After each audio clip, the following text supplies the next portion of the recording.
Hello po mga kababayan, kamusta po kayong lahat? And once again, welcome back to another episode of Simply Talkies Vlog. Ang pag-usapan natin mga kababayan ay ito pong si Bato at yung kanyang Your Honor. Silang dalawa ngayon ang pag-uusapan natin. Remember yon? Si Professional Jukebox Queen. Professional liar. Your Honor, kasi ganito po yon. Alam nyo na siguro sino pangalan nun, RN2 cents, Pero bago po tayo magpatuloy, tayo po ay magbibigay pugay at pasalamat sa lahat ng ating channel members, followers, subscribers, nagla-like at nagsishare ng ating mga videos, sa mga nagbi-video replay, sa nagsishare ng kanilang blessings, at sa mga katuwang natin sa live comment chat box, no, ng ating video premiere at live stream. So eto po, mabilisan lang to mga kababayan. No, unahin natin muna si Bato. Kasi si Bato nag-iingay, no, nagpapapansin, talagang gusto nilang mapansin sila ng tao, whether good or bad publicity. Lagi nating sinasabi yan. Bakit? Kasi kinakailangan na yan sa eleksyon. Kailangan maging visible sila sa tao. Kailangan laging madinig ng tao ang pangalan nila. Kasi, syempre, boto-boto. Di po ba? Pero, alam na natin ang galawan nila. Tingnan nyo si Bongo. Di ba? Naging visible ba si Bongo sa mga Senate hearing sa loob ng 5 taon niya? Wala. Eto lang. Kailan lang siya nagpapakita, nagpaparamdam? Di ba? Oh, yung mga go negosyo niya, yung mga ganyan, wala. Puro epal din. Di ba? Papa-epal lang. Kasi kinakailangan na sa eleksyon. O, di ba mga trapo lang? Oo. Si Bato, ICC, wala naman nangyayari sa ICC. Huwag niyo akong ikulong doon, di ko na makita ang apo ko. Oh. Si Bongo naman, sabi niya kay Trillanes, ano lang yan? Ito naman kasi si Senator Trillanes, binibigyan mo ng pagkakataong maingayan yung pangalan ng inchik na yan. Senator, shoutout mo nga ako. Ito po na naman, ito na si Bato, nag-iingay talaga. Sa balita ng Manila Bulletin. Bato says House members ask PNP officials to testify against him, Duterte. Di ba? Ina-accuse niya po yung mga House members na nagkakandak ng hearing tungkol po diyan sa drug probe at EJK ng amo niya, ng kanyang master, kasi master puppet siya. Di ba? Yan, inaakusahan niya po ang House members na kinakausap yung mga PNP officials na sabit na tulad niya. Nandyan si Albayalde, nandyan sino ba yun? Yung mga tatlo pa 5 sila na dawit sa ICC, no? Ayan. I have a very, very reliable information. An A1 information na yung mga opisyal na yan ay kinausap. Bakit hindi mo ibunyag para malaman namin for the spirit of transparency? Para kung totoo man yan, di pasubalian ng mga House members, no? Hindi yung nagtatanim ka na naman ng naratiba sa taong bayan. De La Rosa was referring to some current and former officers of the PNP, namely Albayalde, si Karamat, si Leonardo, at si Mata. Yun, yung 4 na kasamahan niya, no? He said that Romualdez was present during the private meeting, but those who actually convinced the officials were De Leon and Trillanes, and that they were spoken to separately. Ayan, inaakusahan niya na si Romualdez daw po. As if it was done under Romualdez directed, he replied. At sino mag-utos sa kanila? May problema ka pala Bakit hindi mo kausapin si Romualdez? Diba? Hindi. Media publicity. Trial by publicity. Ayan yan. Talagang iikot ang tumbong niya kasi nga ICC. Diba nga nag-usap sila ni Bongo at sa si Tamilmel tungkol nga dyan. At naglabas na naman ng statement si Tamilmel. Aside dun sa 3-page letter niya na sa mga para sa kapatirang Muslim sa Davao City. Ayan. Ito ang sabi ni Bato. Hindi sila pumayag. They stood their ground. Ayaw nila. Dahil alam naman talaga nila na hindi dapat kasi mali at talagang hindi dapat i-implicate. Oh, ayun. Kumbaga inuudyukan daw yung mga kasamahan niyang mga dawit sa ICC na mag-implicate. Oh, ayan. As if this was moved green light by President Marcos. Oh, ayun na. Damay na.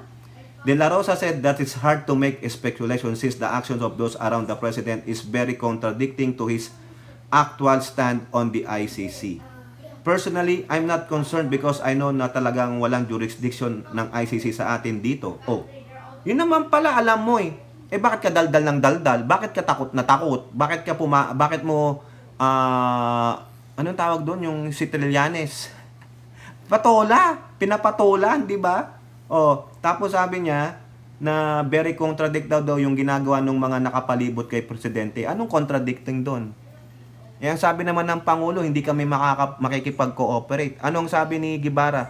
The government will not cooperate with them. Bayaan mo sila. Anong sabi ni Remulla? We will not block the Interpol. Di ba? Pero hindi kami makipag-cooperate. Oh, anong sabi ng undersecretary ng DOJ? Pag may mangyari man yon, may arrest warrant, ang Interpol, we have to still dadaan sila sa amin. Pag-aaralan pa namin yan. Hindi naman sinabing, oh, hakutin nyo na. Hindi. Di ba ba to? Oh, ay, nako. Ano ka lang, deflecting. Di ba? Parang yung amo mong si Tamil Mill na mga destabilization plotter, mga disgruntled kayo. Kasi siguro ang napangako kay Tamil Mill, bibigyan kita ng 2 batalyon na bodyguards. Tapos lalakihan ko ang budget mo, bibigyan kita ng CIF. Gagawin kitang DND. Eh walang nangyari daw. Ayun. 'Di ba? Pangako eh. Bakit kung totoo man 'yan, no? Sulat mo na lang sa tubig. Ang tanong, nakapag-deliver ka ba? Nakapag-deliver ka sa trabaho mo? Eh, ang laki mo ng palpak sa DepEd, iniwan mo nga. Talagang takas ka eh, no? Takas sa DepEd, takas sa bansa nung Karina. O, pare-pareho sila. Tapos magde-deflect, sisisihin ang kapulisan. O, di ba? Sisisihin ang House of Representatives. Sisisihin si Speaker. Eh, pero wala pong naniniwala sa inyo eh. Sino na lang naniniwala sa kampo nyo? 16%. Puro kasi kayo, kasinungalingan. Yung mga vlogger influencers ninyo, mga sinungaling, nagpalabas ng deepfake audio, deepfake video, tapos may deepfake na haliparot na pok-pok. Na hindi alam ang pinagsasabi. Di ba, mga kababayan? Oh, nandadawit pa. Eh, dapat kasuhan niyang haliparot na yan. Oh, na-debunk siya kaagad, pati yung kakilala niya, sinabi sa kanya, sabihin mo ang totoo. Oh, umalis ka na lang dyan, wag mo nang sirain ang buhay mo. Nagpapagamit eh, paano? Duterte pala. Nagsinungaling pa, wala daw connection kay Sara. Nakita mo, nakahugpong. Doon na lang sa picture eh. Kung gagamitin natin yung naratiba nung bukeking sinungaling dyan sa LA eh. Sa picture pa lang. Ha? Sa shotgun photo pa lang. Mahuhusgahan ka na. Di ba ganun ang ginawa niya kay Ninang Lisa? Kay PBBM at kay Ninong Martin? Shotgun photo eh. Kung katabi mo ay smuggler, katabi mo ay alleged criminal, katabi mo ay alleged drug user o drug lords, guilty ka na. Kasi katabi mo eh. Associated ka na. O diba? O tingnan nyo yung picture niya. Yung pinakita natin sa isang vlog. Sino katabi ng babae? Si Duterte. Anong suot niyang damit? HNP. Diba? Hugpong yon ni Sara Duterte. O, diba? Guilty na siya. Kasama na siya sa destabilization platters. O. Ano naman ang sabi ni Saldico dyan kay Bato? Ha? Sa politiko. Saldico denies Bato de la Rosa's claim. No role on ICC affidavits versus Duterte. O tingnan mo, si Bato talagang nagbibigay lang siya ng naratiba para kagatin, no? Sisihin na naman, manisin na naman. Para kampihan po sila. Eh wala po naniniwala eh. Ang naniniwala lang yung mga taga Davao City. Siguro sabi ng mga taga-ibang Davao na hindi niniwala kay Duterte, putang ina naman tong mga to, nadadamay kami dito. Damay kayo kasi gago yung leader na nandyan sa inyo eh. No? House Committee on Appropriations Chairperson and ako Bicol Party List Representative Elizaldico debunked Senator De La Rosa's claim that he was part of a group convincing former police officers to execute affidavits for use in the ICC court against former President Duterte sa kay Bato. Sabi dito ni Ko, no, na na-met niya si General Karamat, yung isa sa mga accused. I met Karamat twice. First in 2023 when he was introduced to me by Congressman Erwin Tulfo. At that time, si Karamat was asking for my endorsement to be Chief PMP. Oy, nangangarap pala maging Chief PMP si Karamat. Baka naman na ito ay yung napalautan ni Bato. 'Di ba? Yung mga nalaktawan ni Bato na dapat senior kay Bato, kaso si Bato ang itinalaga. The second time I met him was in the townhouse of Speaker Martin Romualdez a few months ago. When I arrived, General Karamat was already there. From the conversation, I heard that si Karamat, was willing to tell everything he knows about EJ case in exchange for his appointment as Chief PMP. Ay, meron pala. Kaya pala. Said Karamat's offer was flatly rejected by Speaker Romualdez. Oh, tingnan mo ba to? Si Karamat pala, ang pipiyok eh. Ito pala siguro yung sinasabi ni Bato na yung kanyang senior daw. Di ba naalala niyo yun? Na naglilintaya siya. First, the speaker said, appointments are based on the President's trust and confidence. O tingnan yung ginagawa ni Karamat, naglalabiying pala. And second, he cannot endorse in exchange for some consideration. O, di ba? Tama mali yung sinabi ni Codito tungkol kay Romualdez. Siya ang witness. Kung mali yung sinasabi niya, demanda nyo si libel. O kaya sabihin nyo, sinungaling si representative ko. Siyang nandun eh. Nandun ba kayo? Tapos kaya tanungin nyo pa si Karamat. There was never any mention of testifying against anyone before the ICC. Co-denied meeting former PNP Chief Oscar Albayalde, NPC Commissioner Leonardo and Police Brigadier General Mata. Tama naman. Kaya ngayon ano ba to? Ano masasabi mo diyan sa sinabi ni Ko? Wala ka naman doon. Baka yung A1 information mo, baka nag-ano lang sa'yo. Yung alam mo na, storytelling. Mismong si Ko daw ang naandun eh. Diba?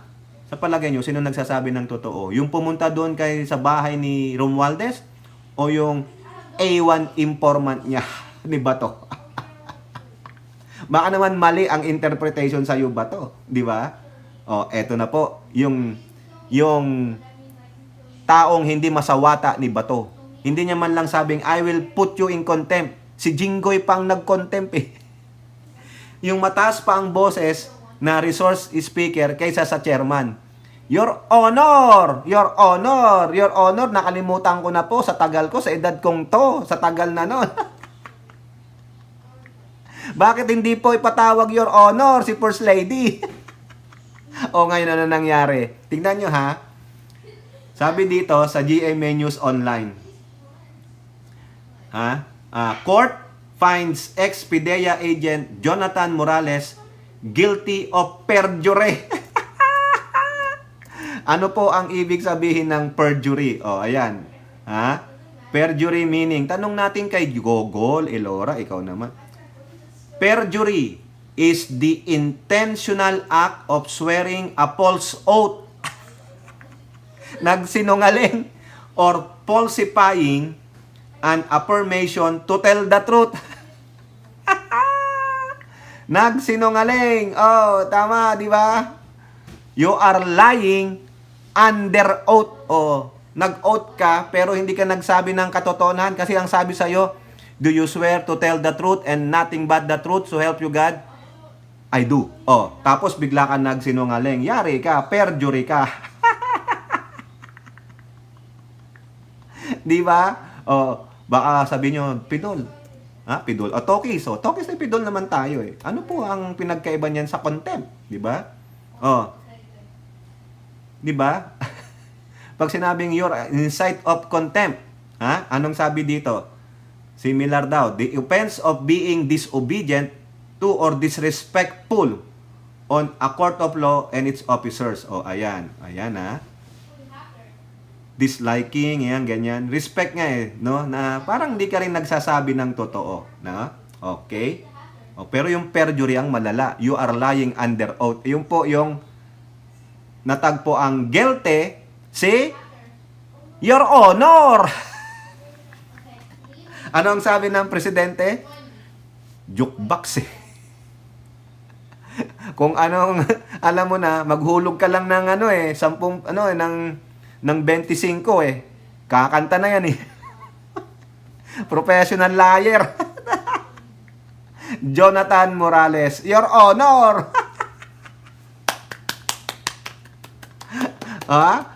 Hindi ko na ipakita sa inyo yung ano ng korte. Dito na lang basahin. Kasi may kopya po ako nung decision ng one page ano. Pero dito na lang po.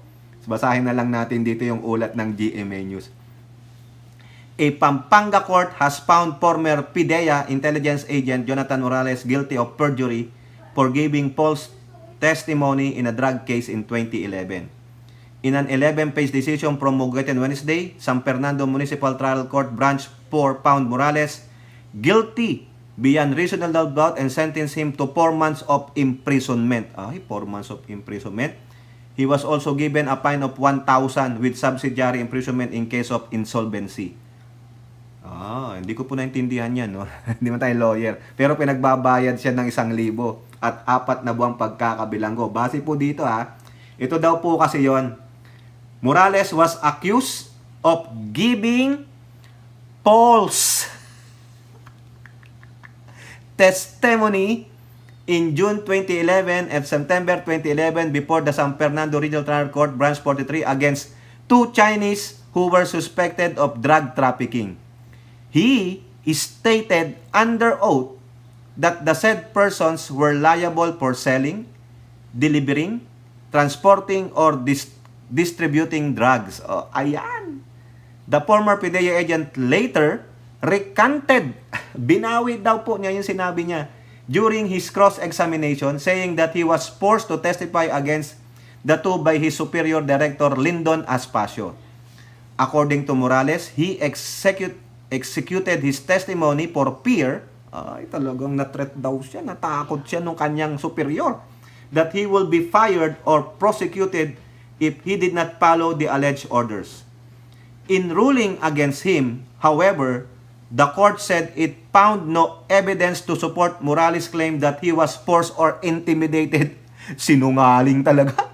Magaling mag-istorya, Morales. Kaya tingnan mo, huling-huli ba to? Yung iyong resource person ba to? What does it tells you ba to? Na ikaw ay isang malaking tanga. Ikaw ay isang malaking clown sa Senado together with Robin Bongo, Aimee Marcos at yung mga Duterte dyan. No? Biruin nyo, yung isang sinungaling, ginawa nyong resource person, di nagkawindang-windang ang hearing mo. Pinaabot mo pa ng 5 beses o 4 na beses. Kaya nga di ba nagalit si Escudero na? Kasi halatang-halata naman, tingnan mo si Jinggoy, alam niya kaagad na nagsisinungaling. Pero ikaw ba to? Kasi meron kang agenda. Sino?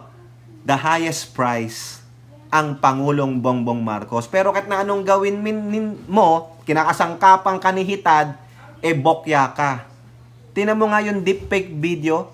Sinungaling pa rin talaga kayo. Mga pugad kayo ng sinungaling. Grupo kayo ng sinungaling. Ano ang sabi ng korte?